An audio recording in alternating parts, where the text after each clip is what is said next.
साथियों, पुलिस वाले नोटिस लेकर आए। किसकी तरफ से लेके आए? डीसीपी से लेकर के एक कांस्टेबल तक की तनख्वाह कौन देता है? क्या चिदंबरम देते हैं? क्या मनमोहन सिंह देते हैं? क्या ये भ्रष्ट मंत्री जो देश के लूटे हुए हैं उनमें से मिलती है उनकी तनख्वाह? अरे तुम्हारी तनख्वाह इस देश की जनता देती है।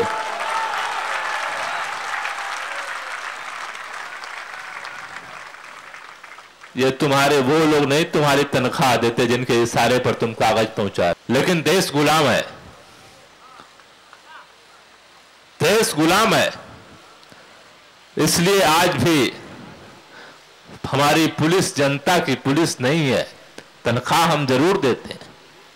अंग्रेज भारत को लूट करके उनको तनख्वाह देता था, लेकिन आज तनख्वाह इस देश की जनता देती है। लेकिन फिर भी मैं केवल एक बात कहना चाहता हूं कि अगर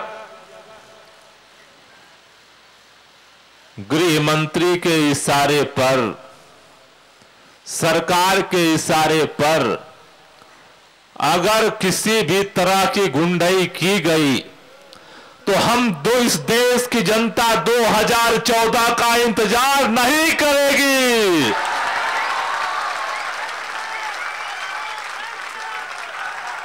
बड़े बड़े गुंडों की भी औकात बताने की औकात हिंदुस्तानी रखते हैं।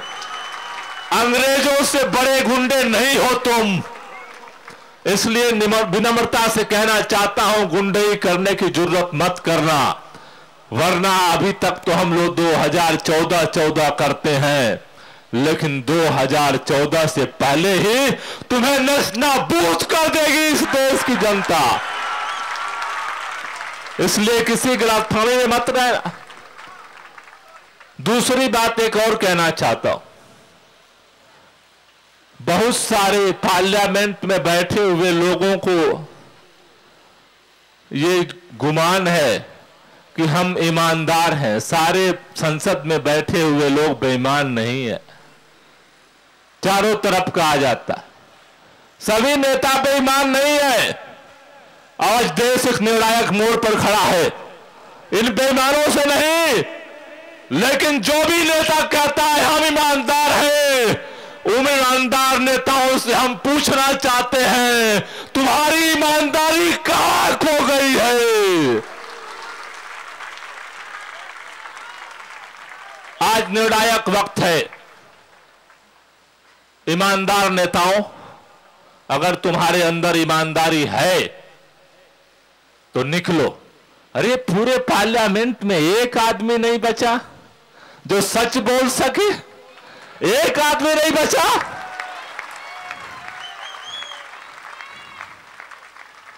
सच्चाई के तथाकथित पुरोधाओं, अगर हिम्मत है तो सच्चाई की आवाज उठाओ और बताओ, कल देश को बताओ कि तुम देश की जनता के साथ हो, उन गद्दार और लुटेरे नेताओं के साथ तुम नहीं हो। और तीसरी बात कहना चाहता हूं दोस्तों, ताकत के बल पर कोई किसी को झुका नहीं पाया। सुकरात को कोई मिटा नहीं पाया, ईसा को कोई मिटा नहीं पाया, मोहम्मद को कोई मिटा नहीं पाया, बुद्ध को कोई मिटा नहीं पाया, भगत सिंह, राजगुरु, सुखदेव को कोई मिटा नहीं पाया। अगर ताकत के दम पर इस आग को बुझाने की कोशिश करोगे तो ये आग इतनी फैलेगी, इतनी फैलेगी, इतनी फैलेगी कि इसको बुझाना मुश्किल होगा। और बहुत विनम्रता के साथ कहना चाहता हूं, अभी तो हम सब लोग निवेदन कर रहे हैं, लेकिन अगर तुमने गुंडई की तो शायद तुम्हारा अस्तित्व भी खत्म हो जाएगा, जैसे अंग्रेजों का अस्तित्व भारत से खत्म हो गया था।